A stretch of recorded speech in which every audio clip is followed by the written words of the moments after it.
اعوذ باللہ من الشیطان الرجیم بسم اللہ الرحمن الرحیم۔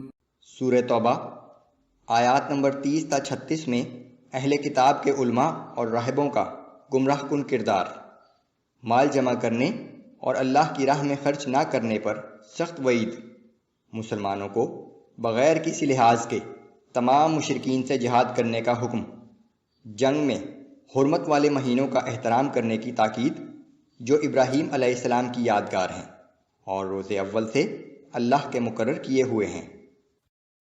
اعوذ باللہ من الشیطان الرجیم۔ وقالت اليہود عزیر ابن اللہ وقالت النصارى المسیح ابن اللہ ذلك قولهم بافواہہم۔ یہود کہتے ہیں کہ حضرت عزیر علیہ السلام اللہ کا بیٹا ہے، اور عیسائی کہتے ہیں کہ مسیح اللہ کا بیٹا ہے۔ یہ سب بے حقیقت باتیں ہیں جو وہ اپنی زبانوں سے نکالتے ہیں۔ یضاہئون قول الذین کفروا من قبل۔ یہ اسی قسم کی بات کہہ رہے ہیں جو ان سے پہلے منکرین حق بھی کہتے رہے ہیں۔ قاتلهم اللہ انا یؤفکون۔ اللہ ان کو ہلاک کرے، یہ کہاں سے دھوکہ کھا رہے ہیں۔ اتخذوا احبارهم ورهبانهم اربابا من دون اللہ والمسیح ابن مریم۔ ان لوگوں نے اللہ کو چھوڑ کر اپنے عالموں اور راہبوں اور مسیح ابن مریم کو اپنا رب بنا لیا ہے۔ وما امروا الا ليعبدوا الها واحدا لا الہ الا هو۔ حالانکہ انہیں صرف ایک اکیلے معبود کی بندگی کا حکم دیا گیا تھا جس کے سوا کوئی معبود حقیقی نہیں۔ سبحانہ عما یشرکون۔ وہ ان چیزوں سے پاک ہے جنہیں یہ شریک ٹھہراتے ہیں۔ حلال اور حرام قرار دینے کا اختیار صرف اللہ کو حاصل ہے۔ کسی بھی دوسرے شخص کو یہ اختیار دینا اسے اپنا رب سمجھنے کے مترادف ہے۔ یہود و نصارہ نے یہ اختیار اپنے عالموں اور راہبوں کو دے رکھا تھا۔ اسی طرح نصارہ مسیح ابن مریم کو اللہ کا بیٹا کہتے ہیں۔ یریدون ان یطفئوا نور اللہ بافواہہم ویأبی اللہ الا ان یتم نورہ ولو کرہ الکافرون۔ یہ لوگ چاہتے ہیں کہ اللہ کے نور کو اپنی پھونکوں سے بجھا دیں، لیکن اللہ اپنے نور کو کامل کر کے رہے گا، خواہ یہ بات کافروں کو کتنی ہی بری لگے۔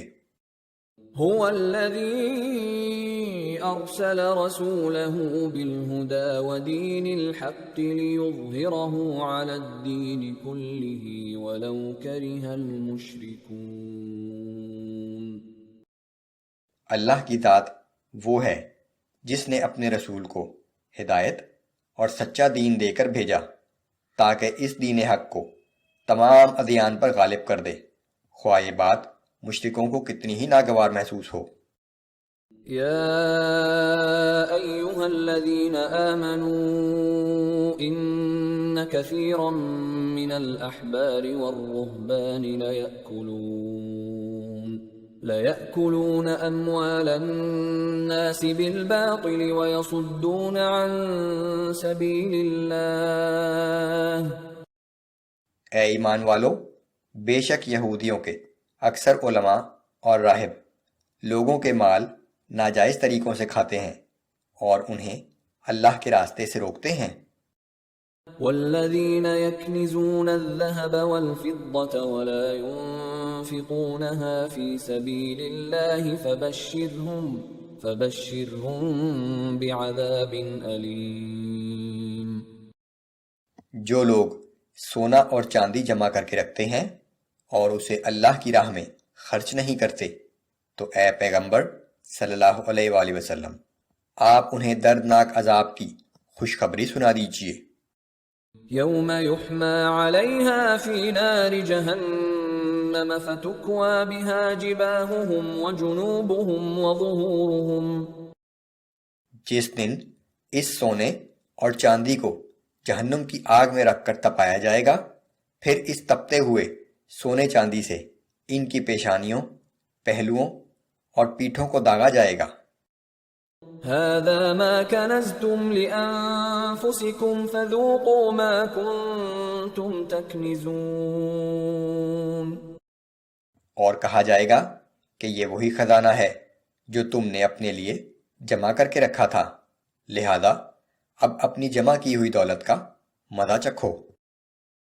ان عدة الشهور عند الله 12 شهرا في كتاب الله يوم خلق السماوات والأرض منها 4 حرم، بے شک جس دن سے اللہ نے آسمانوں اور زمین کو پیدا کیا، اس دن سے اللہ کے نزدیک اس کی کتاب یعنی لوح محفوظ کے مطابق مہینوں کی تعداد 12 ہی ہے۔ ان مہینوں میں سے 4 حرمت والے مہینے ہیں۔